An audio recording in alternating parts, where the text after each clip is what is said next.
The Tower Treasure, credited to the non-existent Franklin W. Dixon, and ghostwritten by Leslie McFarlane. Chapter 1, The Speed Demon. After the help we gave Dad on that forgery case, I guess he'll begin to think we could be detectives when we grow up. Why shouldn't we? Isn't he one of the most famous detectives in the country? And aren't we his sons? If the profession was good enough for him to follow, it should be good enough for us. Two bright-eyed boys on motorcycles were speeding along a shore road in the sunshine of a morning in spring. It was Saturday and they were enjoying a holiday from the Bayport High School. The day was ideal for a motorcycle trip and the lads were combining business with pleasure by going on an errand to a nearby village for their father.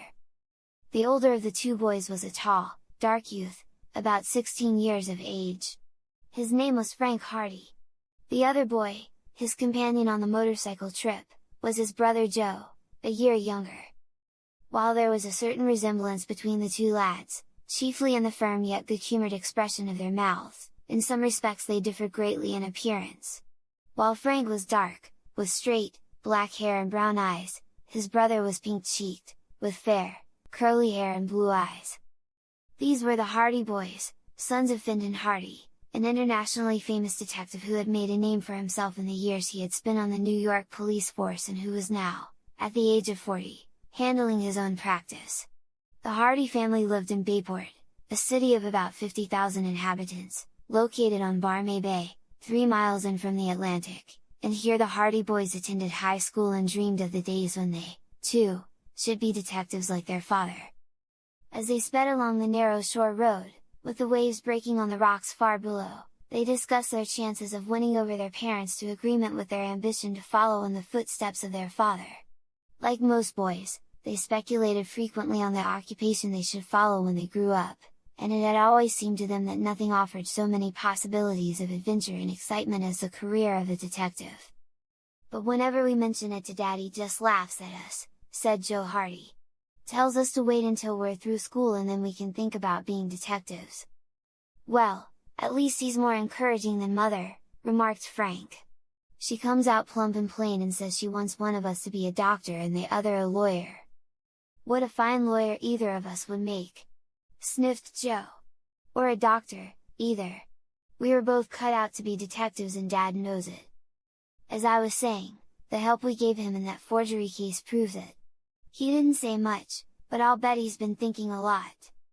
Of course we didn't actually do very much in that case, Joe pointed out, but we suggested something that led to a clue, didn't we? That's as much a part of detective work as anything else.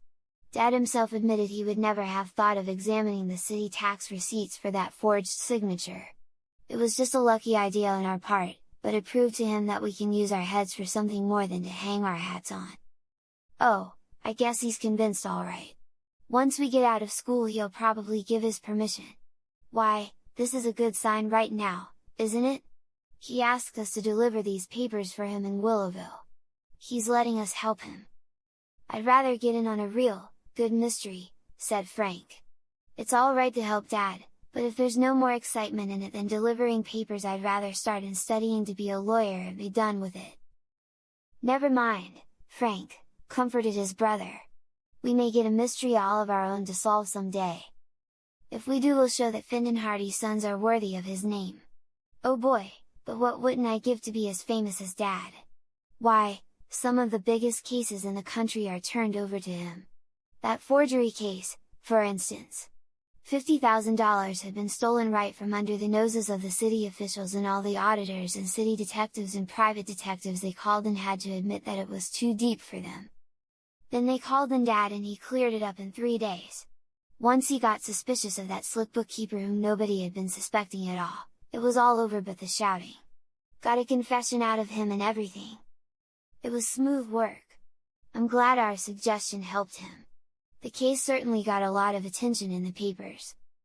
And here we are, said Joe, plugging along the shore road on a measly little errand to deliver some legal papers at Willowville. I'd rather be on the track of some diamond thieves or smugglers, or something. Well, we have to be satisfied, I suppose, replied Frank, leaning farther over the handlebars. Perhaps Dad may give us a chance on a real case sometime. Sometime. I want to be on a real case now. The motorcycles roared along the narrow road that skirted the bay. An embankment of tumbled rocks and boulders sloped steeply to the water below, and on the other side of the road was a steep cliff. The roadway itself was narrow, although it was wide enough to permit two cars to meet and pass, and it wound about in frequent curves and turnings. It was a road that was not often traveled, for Willowville was only a small village and the shore road was an offshoot of the main highways to the north and the west. The Hardy Boys dropped their discussion of the probability that someday they would become detectives, and for a while they rode on in silence, occupied with the difficulties of keeping to the road. For the road at this point was dangerous, very rough and rutty, and it sloped sharply upward so that the embankment leading to the ocean far below became steeper and steeper. "I shouldn't want to go over the edge around here," remarked Frank, as he glanced down the rugged slope. "It's a 100-foot drop. You'd be smashed to pieces before you ever hit the shore. I'll say! It's best to stay in close to the cliff. These curves are bad medicine." The motorcycles took the next curve neatly, and then the boys confronted a long, steep slope. The rocky cliffs frowned on one side, and the embankment jutted far down to the tumbling waves below, so that the road was a mere ribbon before them. "Once we get to the top of the hill we'll be alright, it's all smooth sailing from there to Willowville," remarked Frank, as the motorcycles commenced the climb. Just then, above the sharp putt-putt of their own motors, they heard the high humming roar of an automobile approaching at great speed. The car was not yet in sight, but there was no mistaking the fact that it was coursing along with the cutout open and with no regard for the speed laws. "What idiot is driving like that on this kind of road?" exclaimed Frank. They looked back. Even as he spoke the automobile flashed into sight. It came around the curve behind and so swiftly did the driver take the dangerous turn that two wheels were off the ground as the car shot into view. A cloud of dust and stones arose, the car veered violently from left to right, and then it roared at headlong speed down the slope. The boys glimpsed a tense figure at the wheel. How he kept the car on the road was a miracle, for the racing automobile swung from side to side. At one moment it would be in imminent danger of crashing over the embankment, down on the rocks below, the next instant the car would be over on the other side of the road, grazing the cliff. "He'll run us down!" shouted Joe, in alarm. "The idiot!" Indeed, the position of the two lads was perilous. The roadway was narrow enough at any time, and the speeding car was taking up every inch of space. In a great cloud of dust it bore directly down on the two motorcyclists. It seemed to leap through the air. The front wheels left a rut, the rear of the car skidded violently about. By a twist of the wheel the driver pulled the car back into the roadway again just as it seemed about to plunge over the embankment. It shot over toward the cliff, swerved back again into the middle of the roadway, and then shot ahead at terrific speed. Frank and Joe edged their motorcycles as far to the right of the road as they dared. To their horror they saw that the car was skidding again. The driver made no attempt to slacken speed. The automobile came hurtling toward them,